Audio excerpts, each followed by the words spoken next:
तो हेलो बच्चों, कैसे हो आप सब? ठीक है, होप आप अच्छे होंगे। तो अपन ने केमिकल काइनेटिक्स के 2 लेक्चर लिए आगे, और अभिक्रिया के वेग और उसके बारे में अपन ने पढ़ा। अभिक्रिया का वेग क्या होता है अभिक्रिया का वेग, और कैसे अभिकारकों और उत्पादों में अभिक्रिया का वेग परिवर्तित होता है, और अभिक्रिया वेग जो है उसमें स्टाइकियोमेट्री जो था उसका क्या फर्क पड़ता है, और उस पर अपन ने 2-4 क्वेश्चन किए थे, प्रैक्टिस किए थे। और अब आगे अपन अभिक्रिया वेग के बारे में पढ़ेंगे कि अभिक्रिया वेग कितने प्रकार का होता है। मोस्टली अभिक्रिया का वेग जो है वो देखेंगे, और अभिक्रिया का वेग जो है वो मेनली 2 प्रकार का होता है। एक तो होता है औसत वेग और दूसरा होता है ताक्षणिक वेग। ठीक है, अब औसत वेग जो है वो अपने फर्स्ट लिया है। अब औसत वेग क्या होता है? औसत वेग होता है, औसत अपन कैसे निकालते हैं?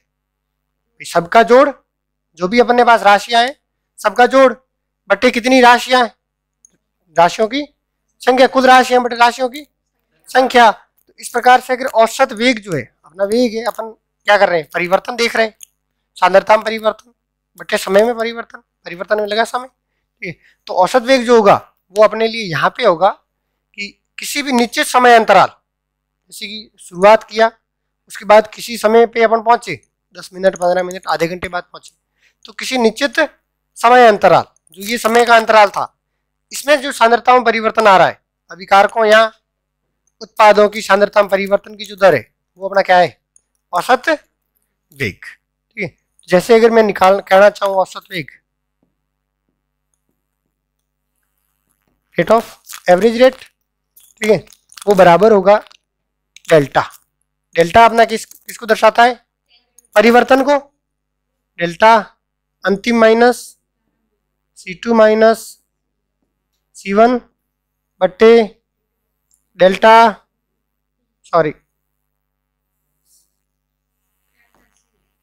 C बट्टे डेल्टा T। अब इसी डेल्टा को क्या लिख सकते हैं? C2 माइनस बट्टे T2 माइनस T1। ये अपने लिए क्या है? Average rate. ठीक है, इसका ये बनाया हुआ है अपना ग्राफ जो है, ये किसके लिए ग्राफ है? अभिकारकों या उत्पादों के लिए? किसके लिए है? अभिकारक की सांद्रता है या उत्पाद की सांद्रता? ये किसका ग्राफ है? अभिकारक के लिए ग्राफ है, क्योंकि ये क्या हो रहा है, सांद्रता क्या हो रही है, घट रही है। ठीक है, जैसे जैसे समय बढ़ रहा है सांद्रता क्या हो रही है, घट रही है। अगर अभिकारकों की बात की अपन ने ये, तो यहाँ पे माइनस आएगा कि नहीं आएगा? आगे क्या आएगा? माइनस। किसके लिए है? अभिकारकों के लिए।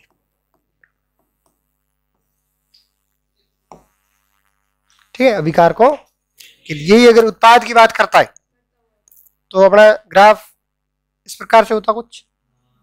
ठीक है, बढ़ता हुआ, जैसे कि अपन ने पीछे पर ग्राफ बनाया था। लेकिन यहाँ पे किसकी बात करें? केवल अभिकारकों की। कमी हो रही है। ठीक है, और ये जो ग्राफ कमी हो रही है या फिर जो उत्पादों के लिए बढ़ रहा था, वो कैसा होता है? एक चर घातांकी होता है। कैसा होता है? चर घातांकी। ये जो ई का फंक्शन आता है अपने लॉग का एंटी लॉग जब निकालते हैं, ई की पावर एक्स। ठीक है, इसका जब ग्राफ आता है वो सेम इस प्रकार से आता है, एक्सपोनेंशियल। इसका नाम होता है एक्सपोनेंशियल। जब ई के जैसा ग्राफ आता है अपना, ये वाला ई के ग्राफ जैसा है, इसलिए इसको क्या बोलते हैं अपन? चर घातांकी कहते हैं। भाई चर घातांकी रूप से क्या कर रहा है, ये घट रहा है, और उत्पादों के लिए चर घातांकी रूप से बढ़ रहा होता है। ठीक है, और ये डेल्टा अपना है, ये जो है वो बड़े अंतर को दर्शाता है। ये जो कैपिटल डेल्टा है वो किसको दर्शाता है? बड़े अंतर को। और जो डी है ये किसको दर्शाता है? स्मॉल डिफरेंस को। और ये बिग डिफरेंस। इसकी दोनों की तुलना करें तो ये स्मॉल डिफरेंस है और ये कैसा होगा? Big difference. ठीक है, और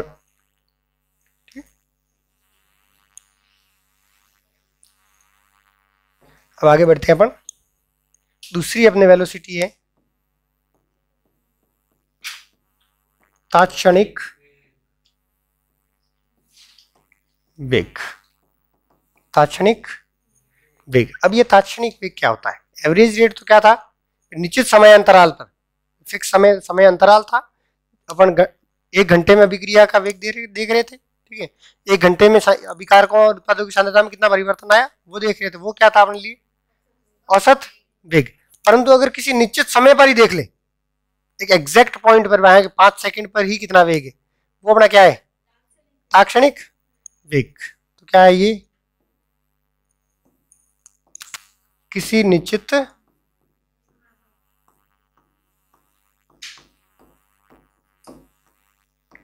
समय पर अभिकारकों या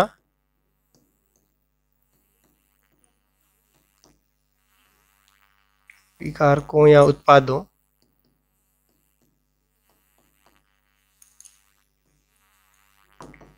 की सांद्रता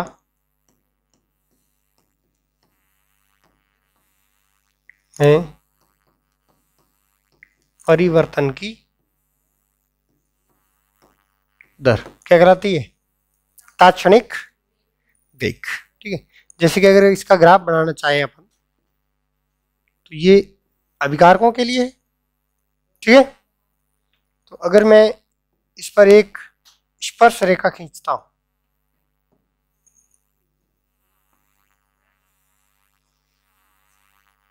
ये स्पर्श रेखा है, ठीक है, टच करके जा रही है। तो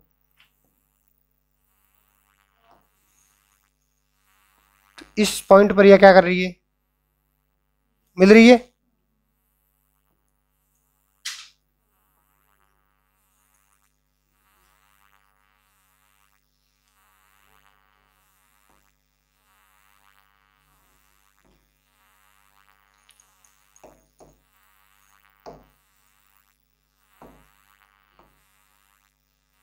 ये अपने इस पॉइंट पर मिल रही, ठीक है। ये कौन सा समय है? टी समय पर इसकी सांद्रता क्या है? सी, ठीक है। परंतु अब देखा जाए तो ये जो है तात्क्षणिक वेग, ये किसी निश्चित समय पर है, टी समय 5 मिनट पर अभिक्रिया का वेग है जो अपन देख रहे हैं। तो ये जो फर्क होगा इसमें आर, वो होगा, अब अगर क्या कर दे, ये जो है डेल्टा टी समय अंतराल को बहुत ही छोटा कर दे, समय अंतराल को क्या कर दे? बहुत ही छोटा। जैसे कि 5 मिनट था पहले, टोटल 0 से 5 मिनट अंतर क्या था? 5 मिनट। अब इस 5 मिनट को अंतर को बहुत ही छोटा कर दे, 1 सेकंड 2 सेकंड, ठीक है। तो ये अंतर कितना हो गया? बहुत ही छोटा, नीचे समय पे ही हो गया। जैसे 1 सेकंड पे शुरू किया, 2 सेकंड पे अपन देख रहे हैं, ठीक है। तो एक फिक्स टाइम पे ही हो गया। तो जब अब लिमिट क्या कर दें? डेल्टा टी को 0, डेल्टा टी को 0, मतलब ये 0 की ओर अग्रसर है, 0 नहीं है, डेल्टा टी एकदम 0 नहीं है, 0 की ओर अग्रसर है। अब तब इसको क्या लिखेंगे अपन? D c by d t, क्योंकि अब डिफरेंस क्या हो गया? कम। डिफरेंस क्या हो गया अपना? बहुत ही छोटा, ठीक है। और एक उदाहरण लें, a plus b gives plus d d. अब इसके लिए वेग क्या होगा अपना? क्या होगा? -1/DA बाई बराबर -1/DB बाई बराबर 1/DC बाई बराबर 1/d, D capital D by d T. ये क्या हो गया अपना? अभिक्रिया का वेग हो गया, ठीक है। इसी प्रकार और भी कर सकते हैं अपन। H2 प्लस I2 क्या मिलके बना देगा? 2HI। इसका भी अगर वेग देखें तो क्या होगा? -DH2 बाई dt बराबर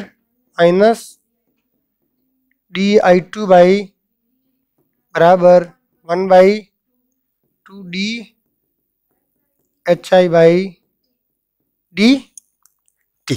ठीक है, अब अगर अपन एक न्यूमेरिकल क्वेश्चन करते हैं, अभिक्रिया है अपने पास N2O5 N2O5 मिलकर बना रहा है for NO2 plus O2, for NO2 plus O2। आपको दिया गया है T बराबर 0 समय पर इसकी सांद्रता, T बराबर 0 समय पर सांद्रता दी गई है 2.33 मोल पर लीटर, ये इसकी सांद्रता दी हुई है। और T बराबर 184 मिनट पे आपको सांद्रता दी गई है 2.58 मोल पर लीटर। ठीक है, ये दिया गया है। अब इसका आपको क्या निकालना है, औसत वेग। ठीक है, ज्ञात करो।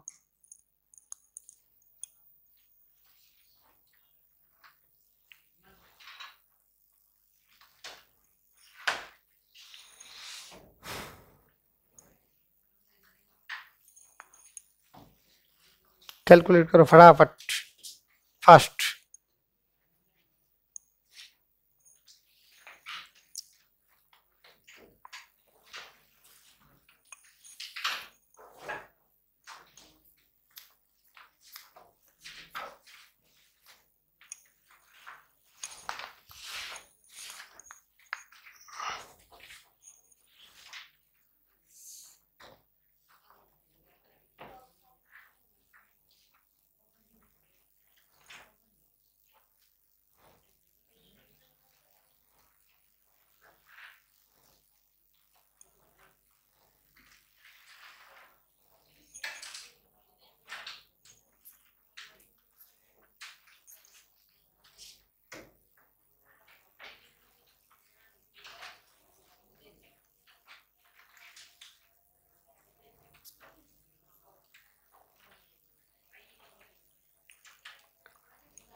ठीक है, तो देखिए यहाँ पे तो अपना रेट जो होगा अभिक्रिया का वेग वो क्या होगा, -1/2 डी N2 बटे dt बराबर होगा 1/4 डी NO2 बटे dt बराबर dO2 बाई dt, क्योंकि यहाँ पे कोई स्टैइकोमेट्रिक कोएफिशिएंट नहीं है तो यहाँ पे भी कुछ नहीं आएगा। ठीक है, तो अब देखो इसकी सांद्रता परिवर्तन दिया हुआ है, 0 समय पर दिया हुआ है 184 पे दिया हुआ है, कितना दिया हुआ 2.33 और 2.33 और 2 एक सेकेंड सॉरी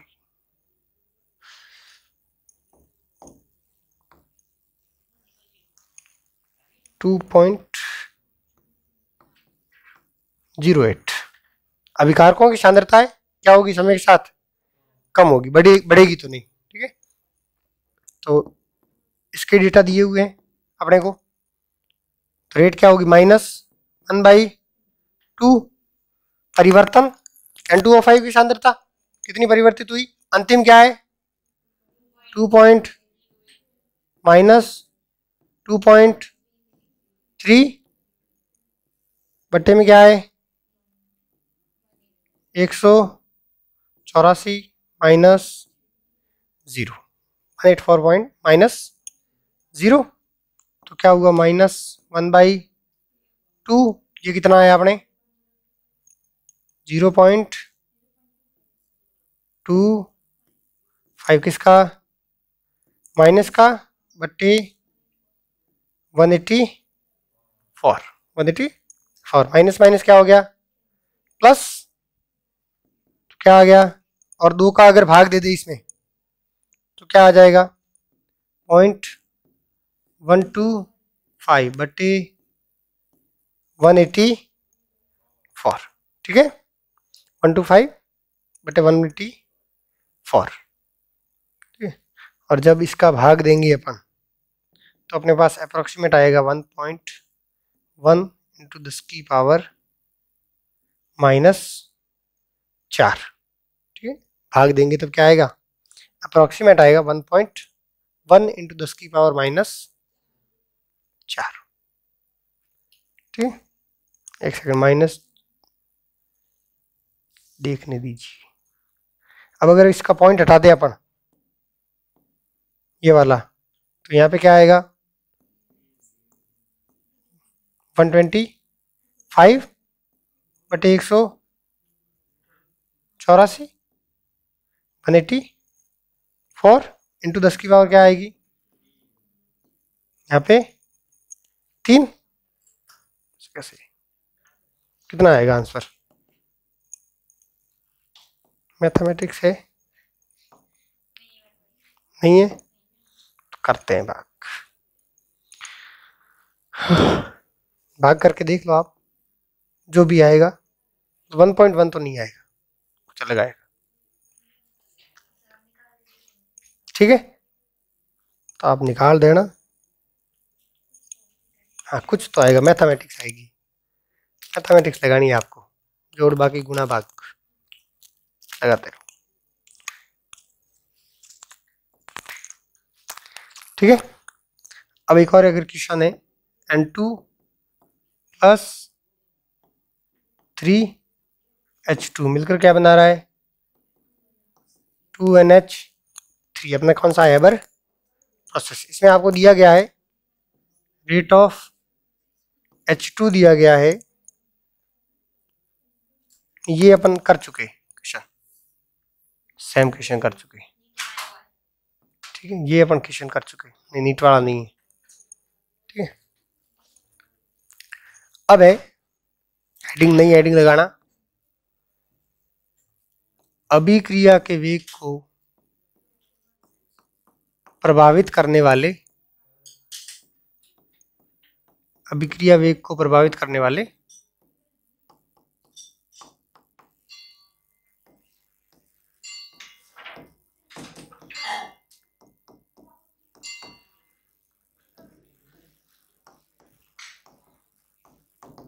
अभिक्रिया वेग को प्रभावित करने वाले कारक।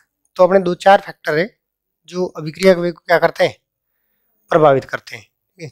जैसे अपन ने अभिकारक कैसा लिया, किस प्रकृति का लिया, गैस लिया, द्रव लिया या ठोस लिया, ठीक है। और अभिक्रिया, अभिकारक जो लिए उसकी सांद्रता कितनी ली, अभिकारकों की सांद्रता, उसका आयतन, सांद्रता और आयतन आपस में क्या है, रिलेटिव है, ठीक है, आपस में रिलेशन रखते हैं, ठीक है। जितना आयतन बढ़ेगा सांद्रता उतनी घटेगी, ठीक है। और उस पर ताप का क्या प्रभाव पड़ता है, अगर ताप बढ़ाएंगे तो अभिक्रिया का वेग पर क्या फर्क पड़ेगा। और एक है कैटलिस्ट का उपयोग, कैटलिस्ट जो है उत्प्रेरक, अगर आपने पढ़ा हो तो पता होगा कि उत्प्रेरक क्या होता है अपने, कि ऐसा जो अभिक्रिया हो रही है उसमें कोई ऐसा पदार्थ डालना जिसमें खुद में कोई परिवर्तन नहीं आए, लेकिन क्या कर दे, अभिक्रिया के वेग को बढ़ा दे, प्रभावित कर दे, बढ़ा दे या घटा दे, उस पर डिपेंड करता है वो उत्प्रेरक है या विष है, ठीक है। अगर बढ़ाएगा तो वो उत्प्रेरक है और घटाएगा तो उत्प्रेरक विष है वो, ठीक है। और है जैसे कि अपनी सनलाइट है, उसका क्या प्रभाव पड़ता है, जैसे कि अभिक्रिया हो रही है उस पर अगर सनलाइट लगाए, ठीक है, बाहर रख दे अपन धूप में, तो क्या फर्क पड़ेगा, जैसे कि फोटोसिंथेसिस अभिक्रियाएं होती है अपने, जो पेड़ पौधे जो है जिसकी मदद से सांस लेते हैं, ठीक है, वो वाले। तो अपने कौन कौन से हैं, फर्स्ट है अभिकारकों की प्रकृति,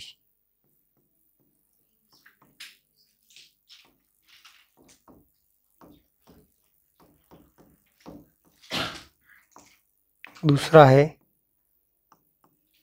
अभिकारकों की सांद्रता,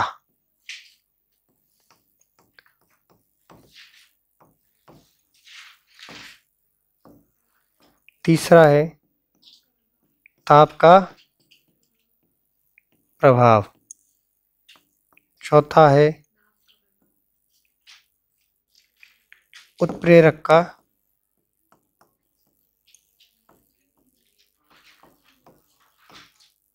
प्रभाव,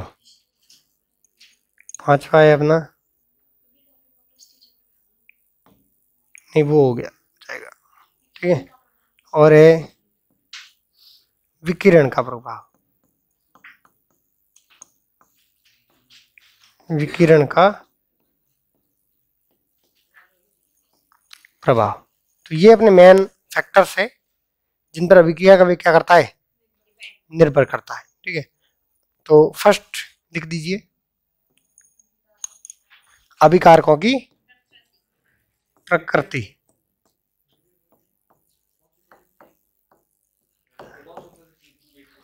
अभिकारकों की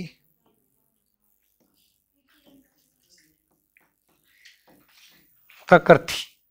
अब अभिकारकों की प्रकृति जो है, अब गैस हो सकती है, ठीक है, फिजिकल स्टेट अगर बात करें, इसकी भौतिक अवस्था क्या है, गैस, द्रव या ठोस जो है, ठीक है। अब द्रव भी जो है वो या तो समांगी होगा या विषमांगी होगा, विलयन जो बनाते हैं अपन, या तो समांगी होता है या विषमांगी होता है। और अपना जो सरफेस एरिया अपन ले रहे हैं कि अभिक्रिया जो कर रहे हैं वो कहाँ कर रहे हैं, ठीक है, उसकी अभिकारकों का सरफेस एरिया क्या ले रहे हैं, उस पर भी अभिक्रिया का वेग निर्भर करता है, ठीक है। और जो अभिकारक जो लिए अपन ने वो स्थायी है या नहीं, अगर ज्यादा स्थायी है तो अभिक्रिया का वेग क्या हो जाएगा, कम, ठीक है। आप यहाँ पे अगर स्टेबल हो तो आप घर जाना नहीं चाहोगे, लेकिन घर पे ज्यादा स्टेबल हो तो जैसे ही छुट्टी हुई ना हुई पूरी टाइम दिमाग में वैसे भी ख्याल तो क्या रहता है कि कब छुट्टी करें और भाग जाए घर पे, ठीक है। तो यहाँ वहां पे क्या हो, आप स्टेबल हो, ठीक है। जितना स्टेबल आप यहाँ होंगे घर जाने का ख्याल कम आएगा, आपकी अभिक्रिया का वेग क्या हो जाएगा, कम। लेकिन अगर यहाँ पे स्टेबल आप कम हो तो आप क्या करोगे, घर भाग जाओगे, ठीक है। मतलब आपकी स्टेबिलिटी कम है तो अभिक्रिया का वेग क्या है, ज्यादा, ठीक है। इसमें फर्स्ट है अभिकारकों की भौतिक अवस्था, अभिकारकों की भौतिक अवस्था, ठीक है। अब भौतिक अवस्था में अगर क्या हो सकती है, या तो गैस हो सकती है या द्रव या ठोस, यही हो सकती है तीनों अवस्थाएं।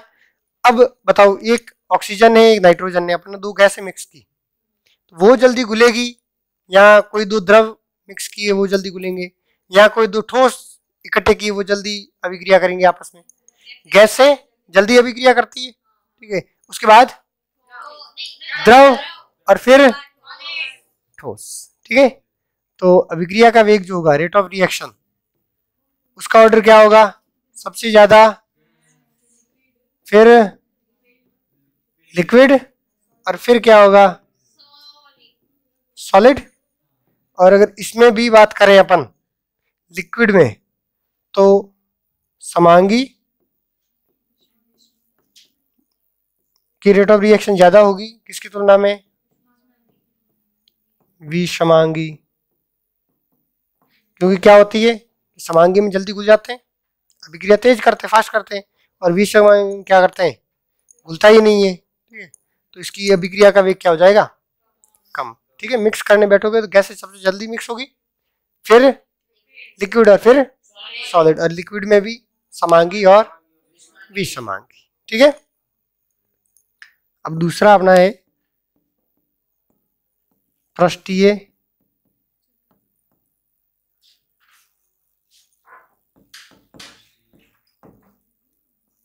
पृष्ठीय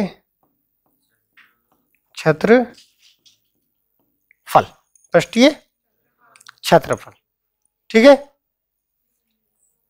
ठीक है, पृष्ठीय क्षेत्रफल। अब अगर पृष्ठीय क्षेत्रफल जो है, यहाँ पे अगर मैंने इतने छोटे से कंटेनर में अपना अभिक्रिया करवा रहे हैं एक, ठीक है, जैसे कि अपन ने क्या किया, चौक है, चौक को मैंने पहले इतना सा बड़ा बॉक्स लिया, चौक का डब्बा बना हुआ चूने का, उसको मैंने शाई में रखा, ठीक है, तो वो शायद धीरे धीरे चौक में जाएगी। ठीक है, परंतु अगर मैं इस चौक का बुरादा बना दूं, पाउडर पाउडर बना के मैं फैला दूं, ठीक है, तो वो इंक के साथ अभिक्रिया ज्यादा करेगी, जल्दी करेगी। ठीक है, अगर पानी सोखने की बात करें, अपने बहुत ज्यादा पानी है, यहाँ पे पानी गिरा हुआ है फर्श फर्श पे, लेकिन अगर छोटा सा मैं कपड़ा एकदम इतना सा इकट्ठा करके यहाँ पे रख दूं तो पानी को धीरे सोखेगा। लेकिन अगर इसको फैला के क्या कर दूं, मैं रख दूं तो पानी जल्दी सोख लेगा। तो पृष्ठीय क्षेत्रफल जितना ज्यादा होगा, अभिक्रिया का वेग उतना ही क्या होगा, ज्यादा। अभिक्रिया का वेग क्या होगा, कम। तो रेट ऑफ रिएक्शन जो है वो समानुपाती होता है सरफेस एरिया। ठीक है, जितना सरफेस एरिया ज्यादा होगा उतना ही अभिक्रिया का वेग क्या होगा, ज्यादा। ये बढ़ेगा तो ये भी बढ़ेगा, या ये बढ़ने से ये बढ़ेगा, सरफेस एरिया बढ़ने से रेट ऑफ रिएक्शन बढ़ेगा, ना कि रेट ऑफ रिएक्शन बढ़ रहा है इसलिए सरफेस एरिया बढ़ रहा है। ठीक है, किसी भी अभिक्रिया का वेग तो अपन बढ़ा सकते हैं, सरफेस एरिया बढ़ा सकते हैं क्या। ठीक है, तो सरफेस एरिया अगर ज्यादा होगा तो अभिक्रिया का वेग क्या होगा, ज्यादा। ठीक है, और तीसरा अपना फैक्टर है अभिकारकों की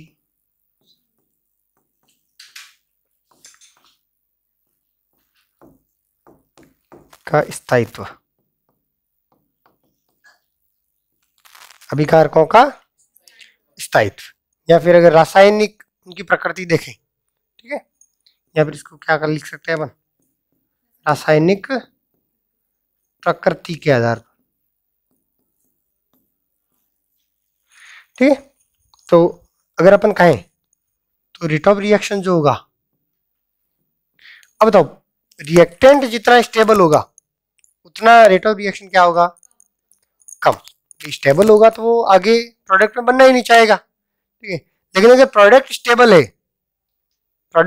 है तो अभिक्रिया का वेग क्या हो जाएगा, ज्यादा, जल्दी जल्दी होना चाहेगा। ठीक है, जैसे कि मेरे को यहाँ पे, जैसे कि क्लास छूटी और घर पे भाग गए, सो गए, आराम से रेस्ट किया, फोन चला रहे हैं आराम से। ठीक है, तो मैं क्या करूंगा, जल्दी जाऊंगा। ठीक है, लेकिन अगर मैं यहाँ स्टेबल हूँ तो मैं वहां जाना नहीं चाहूंगा। ठीक है, कम पसंद करूंगा। तो रेट ऑफ रिएक्शन जो है वो व्युत्क्रमानुपाती होती है किसकी, अभिकारकों के स्थायित्व पर।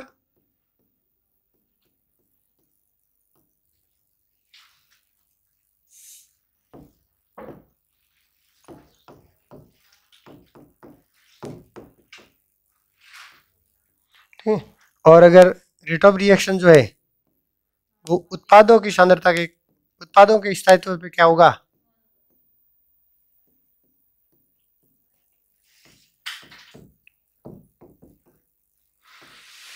ठीक है।